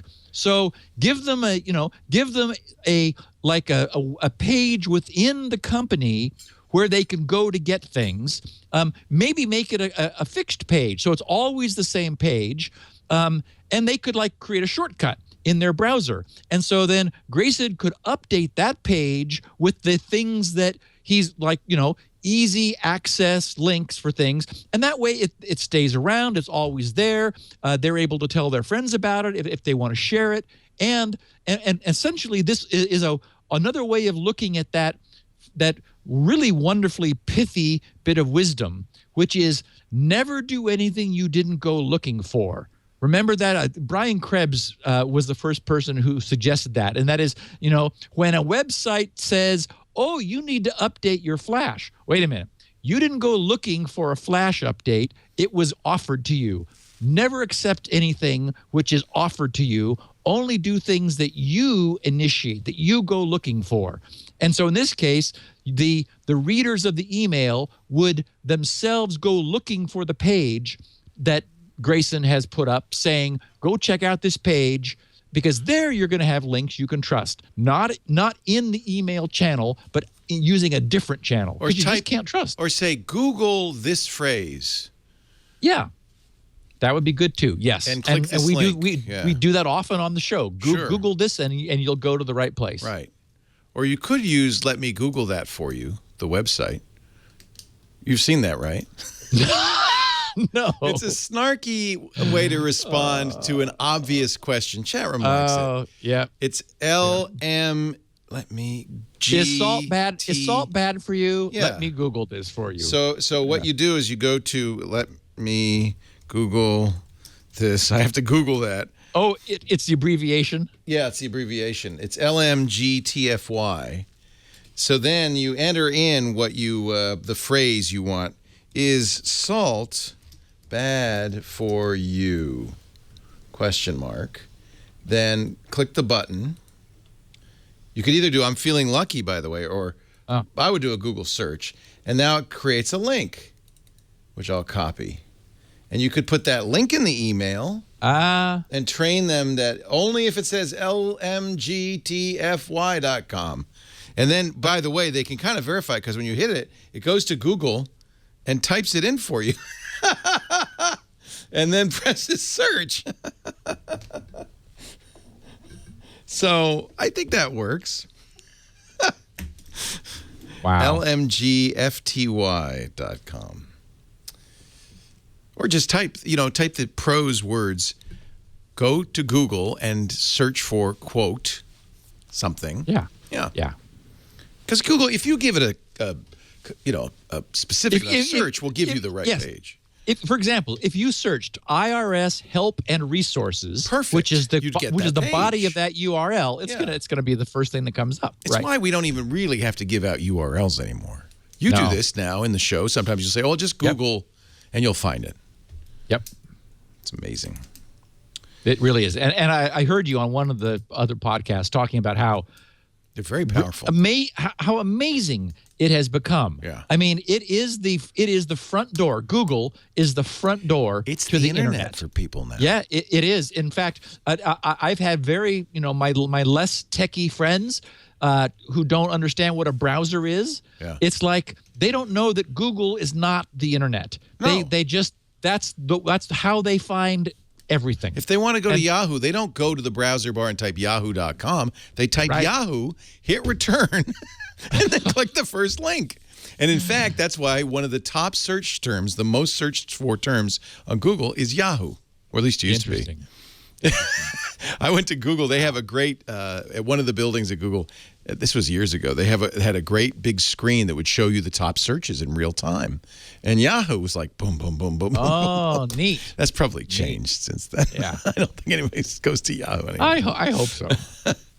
Last question, and this is the one I actually would love to know the answer to. It comes from Wayne in the middle of southern Maryland. He wonders, why users can't allow or disallow CAs, certificate authorities. I'm listening to SN 500. Return to a question I've had in the past. Why cannot we select which certificate authorities we want to allow? We could go through and edit the list to disallow CAs, but it takes a bunch to eliminate all of the ones that make no sense. Since I live in the U.S., I speak English and a little French. I don't know that I will ever need to use a certificate issued by Hong Kong, Serbia, Japan, etc. I may feel the need to allow the France CAs, but then again, maybe not. Can you explain what's going on? Maybe this is the guy who called the radio show, because that's basically the question in a more technical form. Yeah. I guess the best way to phrase it is that we were never supposed to care about this. The designers designed it to be hidden and perfect. And unfortunately, we know now it's not perfect. And so its imperfection is causing people who wish it were less hidden to want to have some access to it. For example, Wayne understands that it's the ridiculous 400-500 CAs that we trust, which is causing some weakness. But at the same time, the sense I get is that the danger hasn't yet risen to the level where it makes sense to go through the trouble.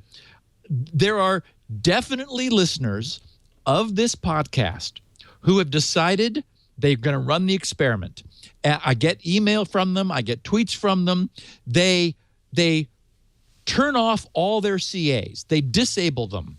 And you can do that down in the plumbing of your operating system. You're able to move them to choose, or yeah. You can. Oh yeah. Oh, I didn't know There's a whole certificate manager, for example, in Windows, where it looks a little bit like the registry. It's tree structured, and there's trusted providers and untrusted providers, and you can drag them all down, and then your browser starts having a fit because you can't do anything. But then one by one, you move the certificates that are causing the fits back into the trusted category. And those will be, DigiCert and GlobalSign and VeriSign and GoDaddy and, Komodo.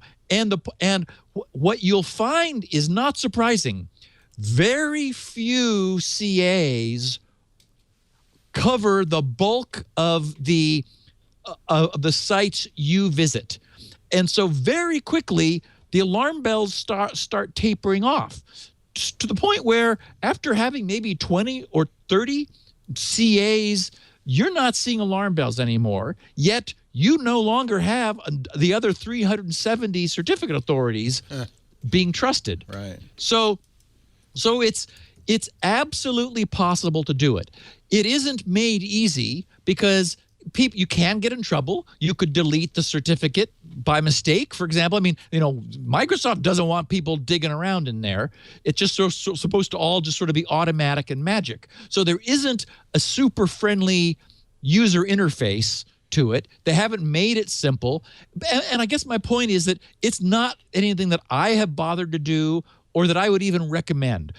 Enthusiasts who want to experiment with it have done this, and their results are pretty positive generally. As I said, you add about 30 to 40 CAs and everything seems to work just fine, even though you're no longer trusting all the other ones in the planet, which might be a benefit. But I guess my point is that the actual danger, the true danger that we see, that we appear to be in from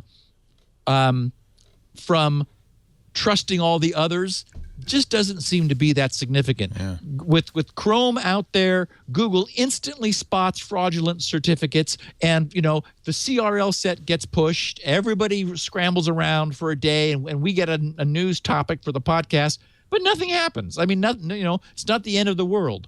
Now, the only place where it might be interesting is if law enforcement were using some of those off-brand CAs to sign their fraudulent certs when they want to intercept our traffic. That is, if we winnow the CAs down to only those that we know and look legitimate and actually seem to be signing certificates that we encounter on the web, then it very might well be that we're no longer trusting the CAs that other, and I don't just mean U.S. Agencies, because remember, it's no one will be surprised if Chinese intelligence is able to get any kind of cert it wants from China. And as we know, the CNNIC or CNNIC, China NIC, they're providing certs. I'm sure Chinese intelligence is able to get a cert for any domain that it wants. Wait, I can't delete the China cert. I can delete a lot of certs, but I can't delete that one. Interesting. Sticky. That's an Apple or Chrome thing. This is the Chrome search store. Maybe I did something wrong. Oh, these are system certs. I need to go to. Yeah. Again, it's not meant to be simple. Yeah, it's not for your common user. Yeah. Yeah. You really do need to know. Otherwise, you break your computer. Well, you'll get a lot of. You go to sites where the cert won't be there, and if they'll let you on the site, they'll just warn you, right? Or. Well, it depends. For example, if the site is an HSTS site, you cannot bypass a certificate warning there. It will not let you. But otherwise, you're often able to say, yeah, fine. I trust you anyway. Go ahead. Google actually, and this is what I told people on the, as you said, on the show, has such a good system for certificates that if you just click, there's the icon, the padlock icon, it'll say this is good, this is safe, you're all right. I mean, I think they do a good job in Chrome anyway. Yeah. So I guess in conclusion, I would just say it is absolutely true that a user could curate the CAs they choose to trust, and that, as you'd expect, very few CAs cover most of the market, especially for in any region of the world. You just don't need to trust that many. And in fact, it's like a very sharp fall off where you end up with trusting 40, and now that seems to be all you ever need, except maybe the oddball case here or there, and which might actually be good not to trust one of those. So, but the issue is it becomes a management headache. Something you have to kind of keep an eye on. You're going to get errors from time to time, and I have to wonder if it's really just worth the effort. If the problem is bad enough to worry about it, and we are in the process of fixing this problem with other certificate technologies that are in the process of coming online. So it's certainly a question that is interesting. Speaking of interesting, I was just clicking on the cert at Bank of America in Chrome, and it says, your connection to bankofamerica.com is encrypted with obsolete cryptography. The connection uses TLS 1.2. So that's Google doing a little bit of its... But it's using RC4, and that's the problem, is Google does not like RC4, 128-bit RC4, and SHA-1. So not only are they using a bad cipher, but they're also using an SHA-1 cert. Now, I am too, because as we know, there's nothing wrong with SHA-1. In fact, just yesterday, I had my favorite CA group, DigiCert, a domain that I use sort of for background plumbing stuff, is grctech.com, and it was expiring next month. So I asked DigiCert to make me two certs, an SHA-1 that's good through the end of the year, and then an SHA-2, that is a SHA-256, that I'll be using after that, just because I want to continue using SHA-1 certs all the way through 2015 so that I'm not setting off alarms in Chrome, yet everyone is still able to get to GRC, because people using older OSs cannot get to newer sites that have non-obsolete crypto.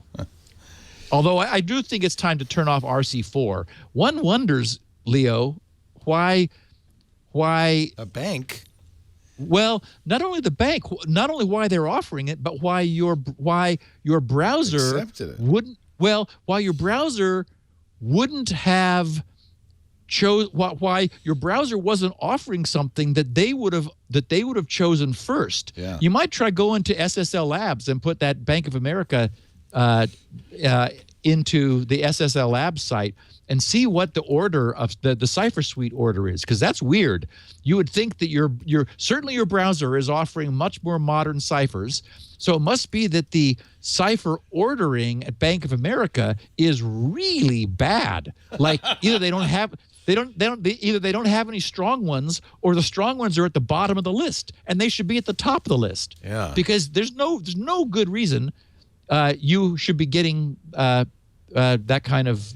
Where does it result. show the list? Is that at the bottom? Here it is, cipher suites. Yep. Yeah, number 1. There it is, TLS RSA with RC4 128 SHA. Lord. That's number 1. That's the preferred list. The preferred. Oh my Lord! Wow, and the good ones are below it. Below it. Oh goodness! That's really surprising, frankly. Wow. In fact, that's almost a little spooky, Leo. Like, that's really very difficult to understand. This is bankofamerica.com. I'm not going to some weird site. Wow. Yeah, that's not good. That's sort of hard to understand. Yeah, and look at all the better ones that are below. Yeah. It's like, and so your browser certainly offered a mature list, right. And from that, the B of A said, we'll go with RC4. It's fast. Let's go with a crappy one. Yeah. We got this. I got it handled. Wow. That's the boy. You have to. I've kind of, in some ways, not thrilled about SSL Labs, especially giving poor grades to my friend Steve Gibson and so forth. I'm back at an A+. Back to an A. All right. Yeah. But it's really. I mean, maybe the grades, they could downplay the grade thing. Because that's too. Yep. That's kind of like it's too broad a brush. And I understand. Ivan Ristic is behind SSL Labs. He's a great guy. Got a neat book out about securing SSL and TLS.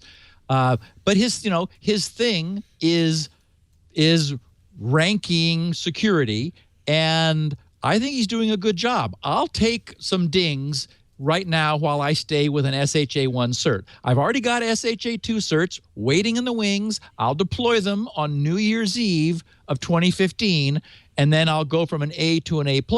Right now, he's saying, Gibson's using a weak signature. It's like, oh, okay. I mean, weaker, but plenty strong. So, but Ivan's service, I love SSL Labs. Yeah, I mean, my point is, grades don't tell the whole story, but it's really great to be able to look at things like the encryption suite order. That I didn't know I could do that. That's fascinating. Yes, and a little disturbing. that's concerning. I mean, you kind of wonder how that could happen by mistake. Is what I'm saying. It's like, whoo, wait a minute. Although, who really cares about decrypting B of A traffic? I don't know. There's nothing important going on there. Really? No. If I notice any big wire transfers in the next few days, I'm going to blame you guys at home, all right? Hey, thank you, Steve Gibson. grc.com. That's the place to go for your 16 kilobit versions. Transcriptions as soon as Elaine digs herself out from the cactus snow. I haven't heard from Elaine. So here's the deal. I will be posting the audio of the podcast shortly after I get it. So even before the transcripts come. Normally I wait for the transcripts and I do it all at once, but I'm not sure where Elaine is. So I'll get 500 posted as soon as we disconnect now, and 501 a few hours from now when you guys get the audio edited. Yay. And by the way, my main banking is done at this place, USAA. Yay, A+. A+, and if you go down and look at the cipher suites, they don't even support the weak cipher suite at all. RC4 should not even be in the list anymore. No. What is Bank of America up to? That's what I'm saying, Leo. That's sort of beyond bizarre. That's difficult to excuse. What was I saying? Oh, grc.com. Now, if you have questions for future, grc.com/feedback. If you want to get Spinrite, that's the best place to do that. The world's finest hard drive maintenance and recovery utility. Only place to get Spinrite. You can make Steve's pocket go, yabba dabba doo. Late birthday present. And by the way, some people did buy copies of Spinrite for my birthday, which, that's a great idea. Everybody wins. Wow. I mean, I really appreciated it. So I couldn't say thank you to everybody. Thank you so much. My Twitter stream went crazy. After I thanked people for thanking me, then it even went more crazy. So I thought, okay, I'm just going to shut up now because that's, it's self-fulfilling. So thank you, everyone, for the birthday wishes last week. I really appreciated it. And especially for the presents. Wow. Yeah. You got presents? Uncalled. Well, Spinrites. Spinrite. That's what I mean. That's a present. But see, that's a present that everybody gets a present. And it gets it. One guy did reply to. He said, I bought a copy of Spinrite to thank you for the 10 years of the podcast and for everything you do. And I said, wow. I said, that's nice. I'm a little uncomfortable with charitable contributions, but someday Spinrite is going to save him too. So think of it as a guy's taking you out for ice cream. You get ice cream, he gets ice cream. Everybody gets ice cream. And I'm going to keep Spinrite going for the it's already been going for 30 plus years. It's going to keep going. So it'll keep paying people back. Yay. And don't forget Squirrel is there. If you want to get rid of passwords, help do it. Tell your favorite website. Use Squirrel. Use Squirrel. Use Squirrel. We're on our way. On our way. I have other versions of this show, high quality audio. We even have video if you want to see how gorgeous Steve and I are. You can get that at twit.tv/SN or wherever, podcasts are stored and forwarded. Lots of places to get that, including our own apps. We don't do them, but the Twit apps on all the platforms. But whatever you do, make sure you subscribe. That way you'll get every episode. No more voting on the podcast awards. Closed down last week. Alia jacta est. The die is cast. We'll find out soon whether you won. Of course you did. What else? If you want to watch the show live, you can do that too. It's Tuesdays, 1 p.m., actually 1:30 p.m. Pacific, 4:30 p.m. Eastern Time. That's 2030 UTC. Live.twit.tv. I just checked to see whether I had heard from Elaine because I sent her a note. She says, I'm fine, and I did send it. And I just forwarded that email. Perhaps your mailbox was just swamped with birthday messages, says Elaine. So we're all good to go. I will get her, and it didn't come through again. Interesting. Something seems to be catching it. So I'll let her know I didn't get it. But anyway, so it looks like Elaine's fine. Transcripts are happening, and we'll be up to speed again. Very nice. Thanks, Steve. See you next time. Thanks, buddy. Security.